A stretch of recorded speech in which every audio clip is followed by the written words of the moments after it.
Eu quero agradecerlle todo o traballo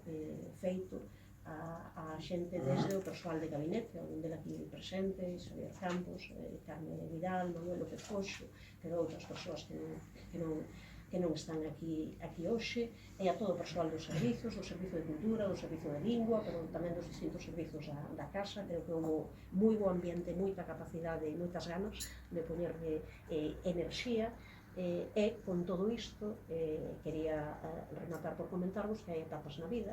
e que hai prioridades políticas lóxicas que cada quen e cada colectivo ten que avaliar. Desde o Concello de Santiago de Compostela, desde onde son concelleira, e era concelleira tamén nos últimos 4 anos,